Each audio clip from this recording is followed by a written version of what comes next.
Group Ironman mode has finally come to RuneScape 3. In this brand new game mode, players can group up in teams of 2 to 5 players and take on RuneScape together. The Grand Exchange in MTX is off limits, and you can only trade with other members of your group via in-game trading or the new group storage. I've joined a team of other content creators to race towards being the first team to defeat every boss in the game and complete the Reaper Crew achievement. To make the challenge more interesting, we have designated a combat style that we will each main when bossing.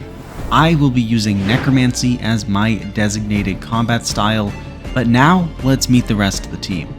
Chev's Office, aka Chivalric RS on Twitch and YouTube, will be using ranged. Using magic, we have Metal Spooter, better known as Iron Araxor on YouTube and Twitch. Our meleeer is Yappy Critya, which is Critya on YouTube and Twitch. And finally, we have Rat Ralph, which is No Kills Kristen on Twitch, who will also be primarily using Necromancy with me. Let the journey begin.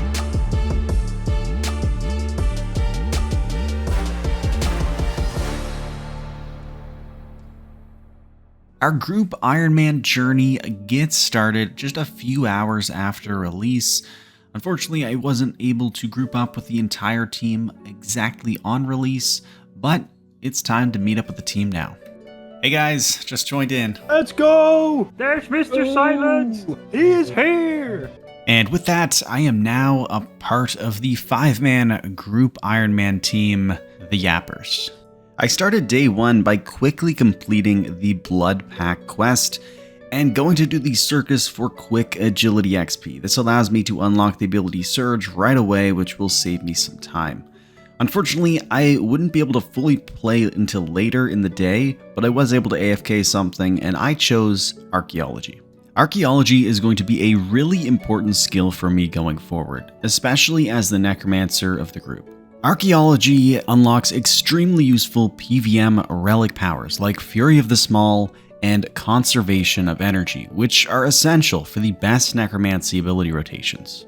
I'll also be forced to get level 86 Archaeology later on, as it is a requirement for Tomes of the Warlock, which is a quest I'll need to eventually unlock Necromancy's final boss, Raziel. Not only that, there are so many other extremely powerful upgrades from Archaeology, like Ancient Invention perks and other relic powers that are super useful, so this is going to be really important to level up, and it will be my AFK skill for the foreseeable future.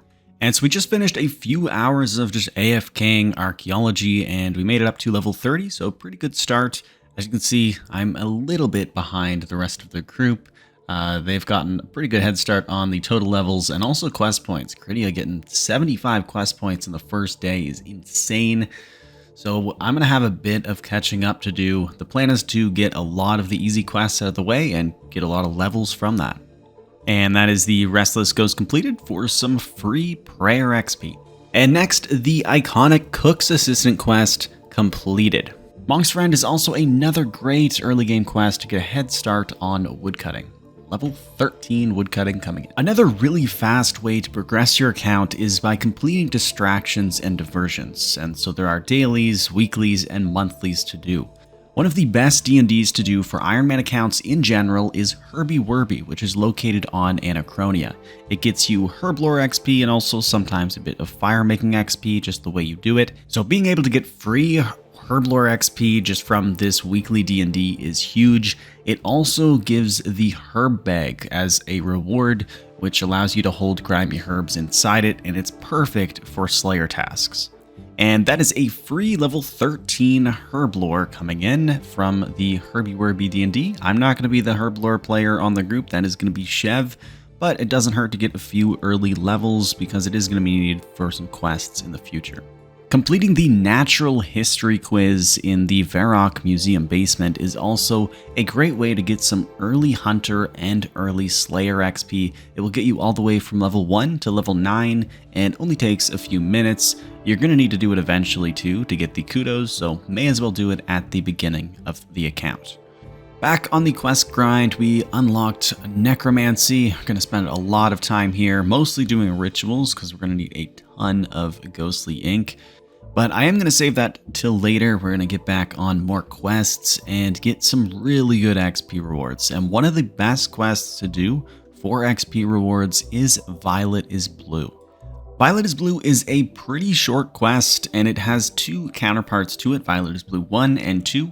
The first quest gives you 3000 XP in 3 different 1000 XP lamps, which you can put in any skill of your choice to get a head start on anything.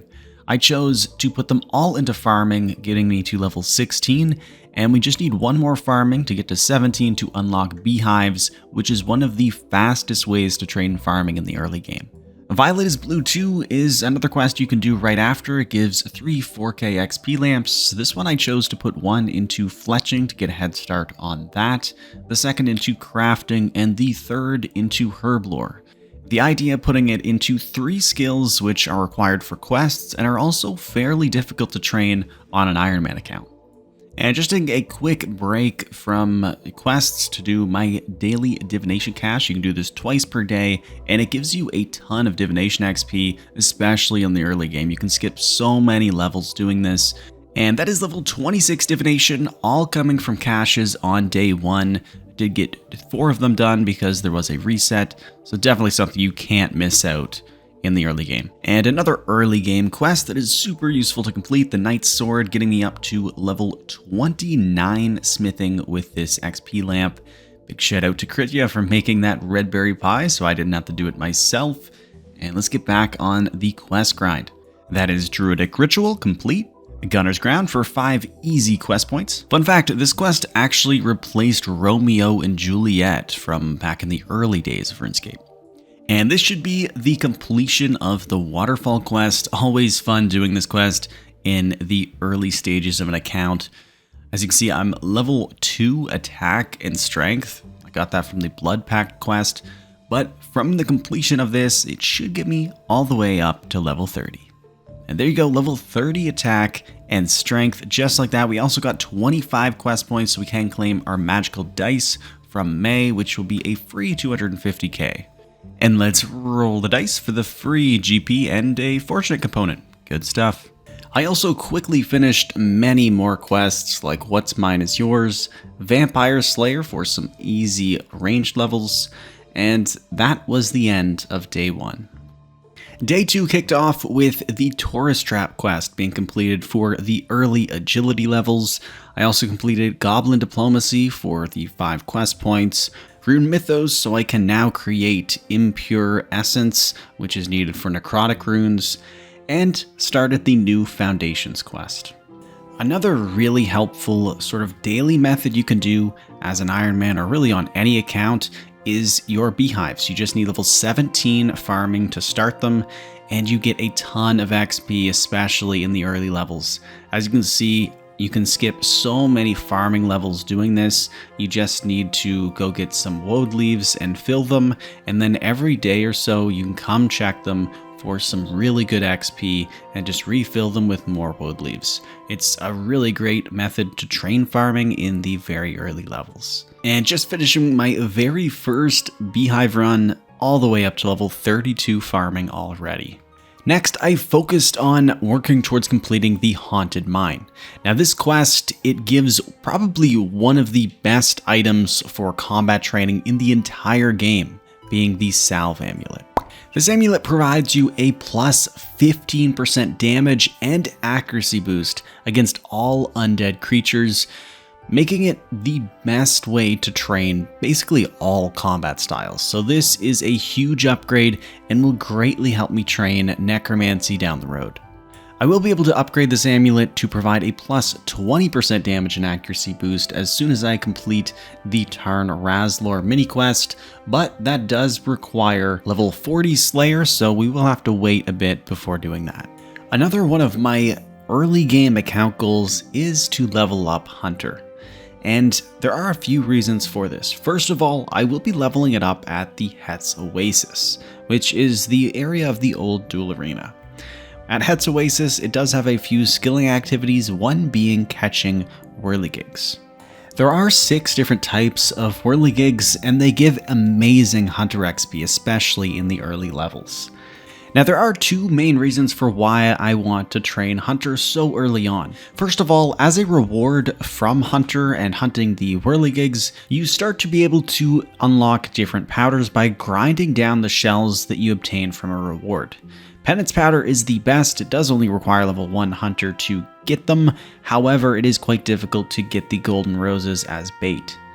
At level 30 Hunter, you unlock the Protection Powder, which is also really good. It gives you an extra 10% damage reduction when using the correct Protection Prayer. And then finally, at level 90 Hunter, this is going to be the ultimate goal, the Powder of Burials, which provides a 250% experience gain bonus for prayer when you are burying bones. This makes prayer extremely fast, especially when you have the bones already, and so this is going to be the end goal to obtain. Now, more in the short term, I am training Hunter because that is going to be my role when our group does Crosis very soon. So the goal is to get at least 70 Hunter, so I have pretty decent stats to take on Crosis.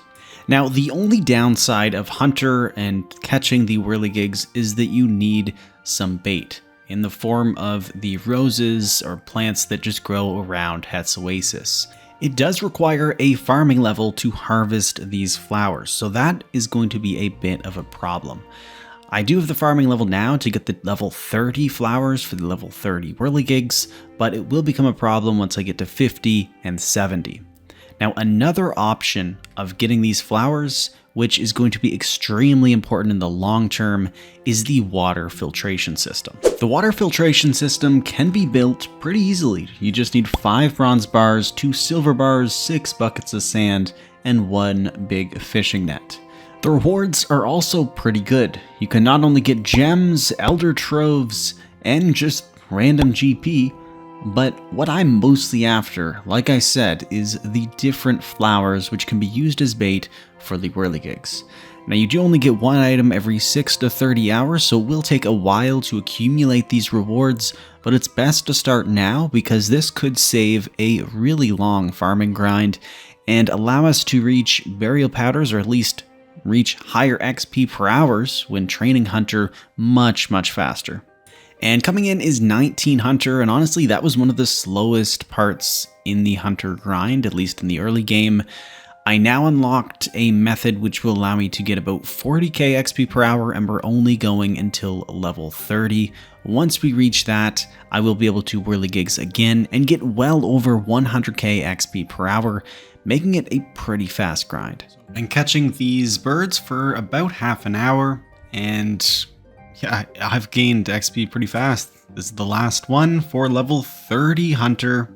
Now, one option when training Hunter is just staying here. I did unlock an extra bird snare, so that will increase the XP per hour to maybe about 60k, but I also unlocked the tier 30 whirligigs, which not only have a pretty useful reward being the powder of protection, it's also much faster XP, around 100k XP per hour, and I will be able to work on the Het's Oasis buffs, being the statue buff.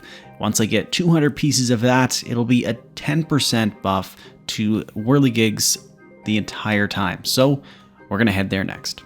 And it's just about an hour later, and I've been gathering some flowers while also doing some Hunter, and that is level 53 Hunter coming in. I now unlock the ability to catch gray chinchompas. I'll probably catch a few just so Chev can get a bit of pretty fast range training, but we're going to continue on with the whirligigs and go until level 70. Since I don't actually have any of the irises to actually catch the tier 50 whirligig, I decided to just train up my farming a little bit, and I can use the garden pies. They do boost your Hunter level 3, so I am going to be able to get a few irises while eating all these pies. Huge shout out to Iron Haraxer for cooking these pies for me. I burnt the first few I made, so it was nice having him cook them with the higher cooking level.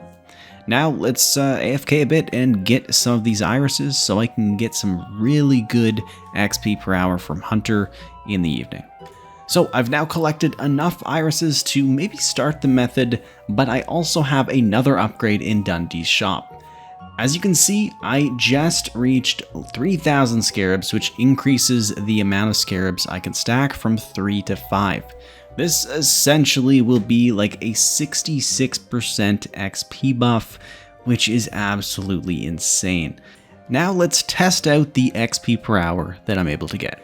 So I've been doing Hunter for a few minutes, and as you can see, the XP is insane, well over 300,000 XP per hour, although it is extremely click intensive, but we should be able to get to 70 Hunter in no time.